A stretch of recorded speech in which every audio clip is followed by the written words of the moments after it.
եւ այսպես ուշադրություն Վանգայի գուշակությունները, որոնք իրականություն էին դարձել։ Հայաստանում հայտնվել են մարդիկ, ովքեր որ ձևացնում են թե նոր վանգաներն են կամ նոր գուշակները, կամ էլ առհասարակ իրենք են որոշում կամ իրենք առաջինն են զգում, թե ինչ է կատարվելու Հայաստանի շուրջ եւ անընդհատ եթերներում են հայտնվում այսպիսի մարդիկ, ովքեր որ ասում են այս տարի լինելու է այսինչ բանը, այս մարդու հետ լինելու այսինչ բանը եւ դրանք այդպես էլ իրականություն չեն դառնում, բայց այդ մարդիկ շարունակաբար կրկին հայտնվում են եթերներում։ Իսկ ինչ էր ասում Վանգան։ Վանգայի բոլոր գուշակությունները գրեթե իրականություն էին դարձել։ Նաեւ ռուս-ուկրաինական հակամարտությունը, որ այսօր տեղի է ունենում, դա հենց Վանգայի գուշակությունն էր, որը նա գուշակել էր իր կյանքի վերջին տարիներին։ Հայ-ադրբեջանական հակամարտության վերաբերյալ եւս ինքն ուներ իր գուշակությունը, որը բազմիցս ներկայացվել է հայ ժողովրդին, թե ինչպես է գուշակ Վանգան դուրս շպրտում իր մոտ գնացած ադրբեջանցի լրագրողներին եւ հայտնում, որ Ադրբեջանը կործանվելու է։ Իհարկե ժամկետները չեն նշվում, բայց դա տարբեր աղբյուրների պնդմամբ հենց 2030 թվականի մասին է։ Ինչպիսի կործանում կարող է տեղի ունենալ Ադրբեջանի հետ։ Ադրբեջանը միգուցե հողին չհավասարեցվի։ Կործանումներ կարող են լինել տնտեսական փլուզումներով, օրինակ նավթի գների կտրուկ անկում, որից կփլուզվի Ադրբեջանի ողջ տնտեսությունը, այդ ամեն ինչը կազդի նրա զինվելու վրա եւ գումարներ չեն հերիքի, ուղղակի նա այլևս չի կարող առաջընթաց ունենալ բանակում եւ տնտեսության փլուզումից հետո անմիջապես ադրբեջանցի ժողովուրդը իր բողոքի ձայնը կարող է բարձրաձայնել ընդդեմ Ալիևի կառավարության եւ դա էլ կդառնա Ադրբեջանի համար ներքին լուրջ խնդիրներ եւ միգուցե նաեւ հաղթանակ կլինի Հայաստանի Հանրապետության համար այն, որ տապալվի Ալիևի իշխանությունը, քանի որ նա գլխավոր հայասպանն է, նա գլխավոր մարդասպանն է եւ ահաբեկիչը այս տարածաշրջանում ցեղասպանություն իրականացրած թուրքական իշխանության ներկայացուցիչներից հետո։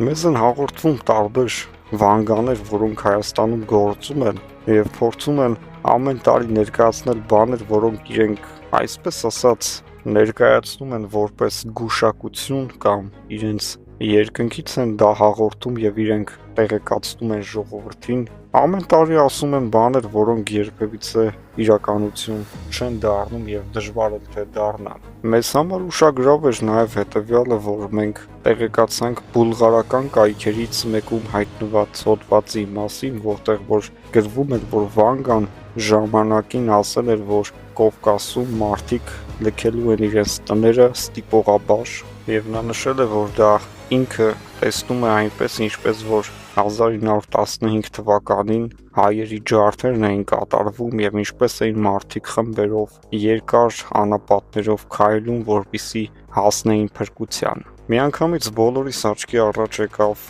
Լեռնային Ղարաբաղի հայերի տեղահանումը։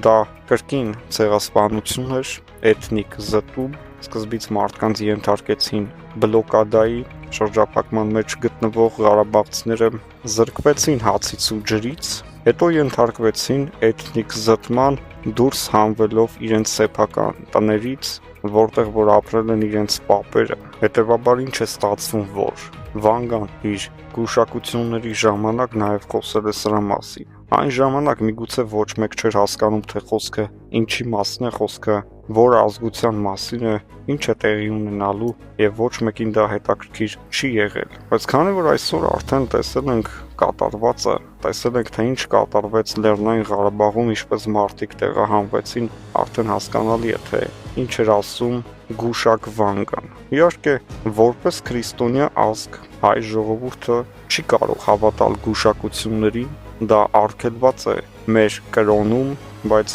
մենք նաև չենք կարող այն փաստերը չարձանագրել, որ կան բաներ, որ իրականում Վանգան ասել է եւ դա այդպես էլ եղել է։ Իհարկե, թե դա պատահականություն էր, թե իրականում հենց Վանգան է կարողացել գուշակել եւ իրականում այնքան շատ են եղել համընկնումները նրա գուշակությունների եւ կատարված դեպքերի հետ, որ որևէ մեկը այլևս չկարողացավ նրան ստախոս անվանել։ Փաստացի մենք նաեւ ունենք մի բան, որ այս գուշակը հայ ժողովրդի մասին երբևիցե վատ բան չի ասել, ընդհակառակը միշտ զգուշացրել է հայ ժողովրդի թշնամիներին իրենց սպասվող արհավիրքների մասին։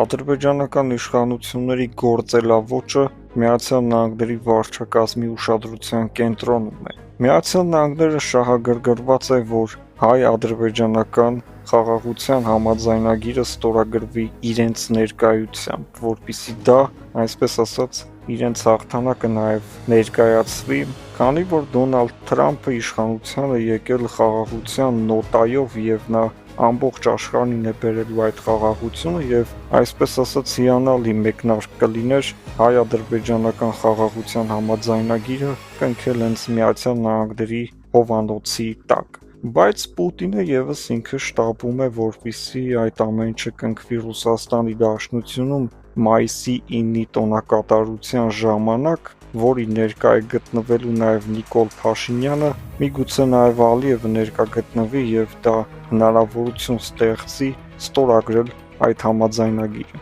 Բայց ինչևից այս իրավիճակը գալիս է ավելի ուրիշ զարգացումների, Միացյալ Նահանգները Ադրբեջանի գործելավոճը հետևում է եւ հասկանում է հետեւյալը, որ Ալիևը փորձում է ամեն կերպ զրոյացնել Թրամփի այս ջանքերը, որոնք միտված են աշխարհին խաղաղություն բերելու եւ ադրբեջանական իշխանությունները օգտվելով այն առիթից, որ Հայաստանի Հանրապետությունը պարտվել է Լեռնային Ղարաբաղում եւ հայ ժողովուրդը գտնվում է վերականգնման փուլի մեջ եւ նաեւ ընդունել է 120,000 փախստականներ, երկիրը գտնվում է որոշակի նաեւ լարված վիճակում, Ալիևը փորձում է օգտվել այդ առիթից եւ խնդիրներ ստեղծել Հայաստանի Հանրապետության համար, սահմանին կրակոցներ, խաղաղության համաձայնագիրը ստորագրելու համար ստեղծում է խոչընդոտներ, ասում է սահմանադրություն փոխեք եւ այլն, սա հասնելու է գերտերությունների ականջներին եւ միայն գերտերությունները կարող են սաստել Ալիևին։ Հայաստանի Հանրապետությունը եւս կարող է սաստել, բայց մենք հասկացել ենք, որ մեզ հիմա հաստատ պատերազմ պետք չի։ Մենք էլ կարող ենք սաստել, մենք էլ կարող ենք շատ լուրջ հայտարարություններ անել, մենք էլ կարող ենք մեր առաջ տանել, բայց քանի որ մենք դա չենք անում, մենք նաև պետք է հասկանանք, որ մեր փոխարեն մեկը պետք է դա Ալիևին հասկացնի, որովհետև ժամանակը գալու, որ մենք ենք ստիպված լինելու կրկին ռազմական քաղաքականություն վարել, ռազմատենչ հայտարարություններ անել